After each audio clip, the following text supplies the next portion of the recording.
and talking about submissions, we'll move on to Nate Diaz. And Ian, do you want to talk us through slightly that fight? Give us your initial thoughts. It's really good fight. I like the fact that Nate Diaz is coming back and he's fighting a guy in the upper echelon of the division. It shows the confidence that he's showing in himself, and I believe that Team Diaz didn't take this fight for any other reason other than they think that they can win here. Me, on the other hand, I think it's going to be a little bit more difficult for him coming in against a guy like Leon Edwards. I would worry about the scar tissue around the eyes of Nate Diaz, and I think it's played a major factor in his last fight against Masvidal, and we're going to see blood in this fight. It's guaranteed. You don't see Nate Diaz walking in there walking out of the cage without cutting his face, very rarely. And I believe the method to open up Diaz's face is getting clinching, and when you're breaking from the clinch, Leon Edwards has excellent elbows off the clinch. And I think that that's going to be a major game plan for the Edwards team going in here. And you are going to be getting caught up in clinch games and grappling games with Diaz. That will go without saying. Who will instigate that? That's yet to be seen. If I'm Nate Diaz in this fight, I would fancy myself being the better, just pure boxer. So does he use those boxing skills to kind of try and jab Leon up and not let him get away with it? But that's like that. I'm just saying that's one way that you could do it, but that's easier said than done. Nate Diaz's leg is going to be there for the taking as well. We talked about blueprints on beating fighters, and I think the blueprint has been printed time and time again on how to beat Nate Diaz. And I believe that Leon Edwards has the skills and has the tenacity to get it done in this fight for sure. Robbie Romanov. Yeah, I think Nate Diaz has taken that role of decent fighter who will distinguish those people who can game plan and who can't game plan. And I think we're probably all in agreement that Leon Edwards can game plan probably very well. When fighters get to that upper level and they know how to change their fighting style to beat certain people, I think Nate Diaz becomes very beatable. Whether it's leg kicks or whether it's scar tissue, it's just going to be one of those. I mean, maybe Nate Diaz has better jiu-jitsu or something, but he's never been a takedown guy, and I just don't think he's going to get Leon Edwards on the ground. I mean, to be honest, I kind of get why Leon Edwards would have taken it when he's this close to the title shot, because Nate Diaz might be confident coming in, but I think Leon Edwards is going to be almost certain that he's going to win this fight. I agree with essentially everything, and I think the two. My overarching thoughts, the only differences that I have between you guys is we haven't seen, and this is me, I'm digging deep here, right? But we haven't seen somebody fight Leon with the length that Nate Diaz has, right? We haven't seen somebody with the range. Leon is always generally the guy with the range and able to dictate the range. Now, we do know that Nate stands with quite a wide stance. Ask Conor McGregor. He might have something to tell you about that. But, it's, as I said, I'm clutching at straws here, right? Like, I feel like it's very rare that we see pure generalists at the top of MMA, right? There's a new breed coming, and we've talked about that on other podcasts. And the new breed is entirely a generalist, right? MMA is its own thing. They are skilled in MMA. They aren't skilled in, there's no weighting towards a specific skill set.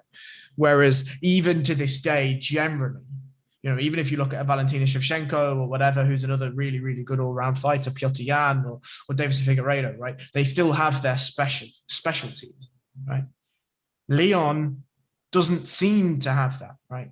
Excellent clinch game, excellent anti-jiu-jitsu game, excellent anti-wrestling game, and a pretty good kickboxing game too, right? A pretty good stand-up game. So it's going to be very interesting to see what happens and how this fight plays out, right? Does Leon attempt to make a statement win here? We know that Leon's not the biggest risk taker, right? But does he try and take Nate Diaz down? Does he try and dominate him on the ground? We know that Nate's happy to go to the ground. Does he try and utilize the scar tissue as a method to finish this fight? I don't know. But I do feel like this is almost certainly Leon's fight to lose. However, if Diaz goes in and wins, title shot. That's what's happening here. So this was the approach I was going to come at the discussion for this. I think I agree with everything you said around the fight, and I'm not going to give any more on that. But if you look at how the fight's been set up, if you're the UFC, Leon Edwards, the argument is people don't care about him, and nobody wants to watch him. So here's Nate Diaz, that if you win, you've got that Conor McGregor rub, you've got that Diaz rub. There's people going to be buying the pay-per-view to watch Nate Diaz come back because he's this idolized figure of MMA.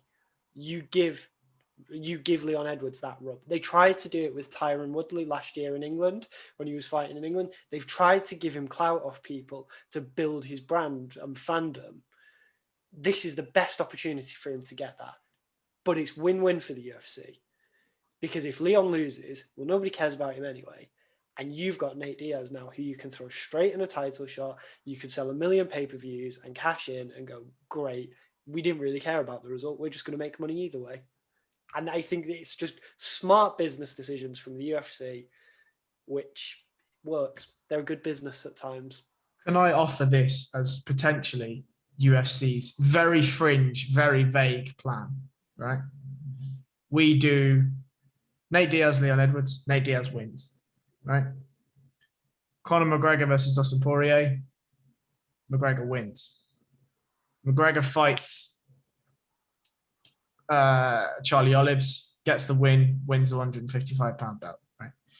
If Diaz wins against... no way in hell he beats Usman. No, obviously not. Could you imagine? He jumps the gilly and finishes it. That would be fantastic. But if he beats Edwards, do we see Nate Diaz, Conor McGregor 3 for the 155-pound title? Probably, but I hate it. I think that there's too many hurdles in the way to even talk about Nate Diaz, Conor McGregor 3 as a title fight. I think there's more of a chance of us seeing the fight, whether it's a title fight or not. I'd say the likely outcome would be when they do fight, it's not going to be for a title. Right, I think you could be looking at an outcome where Diaz gets beaten by Edwards here, and you could be looking at an outcome where Poirier goes in and takes out McGregor. Those two results will also give you Nate Diaz and Conor McGregor 3 as well. So where it's kind of a win-win situation for Nate Diaz as well. He's taken this gamble going in against somebody like Leon Edwards. I was baffled with why he would take that fight, but look, he's gambling on himself, and sometimes you have to do that. And kudos to him for doing that too. But he knows he has that McGregor fight in his back pocket as well. And this is a win-win situation or a lose-lose situation, whatever you want to call it. I think more likely outcome is Nate Diaz loses this fight, and we will probably see McGregor and Diaz 3 down the line. I don't know whether it be at 170 or 155 or whatever they want to do, but I would very doubt that we'd see them fight for a title. That's what the UFC would want. That's what they would like to sell. But yeah, there's too many obstacles in the way right now to even fathom that conversation, I think. One thing I will say before we move on, right, is if Nate loses, right, can we see, just for fun, Nate Diaz, Tony Ferguson? Yeah, at 170.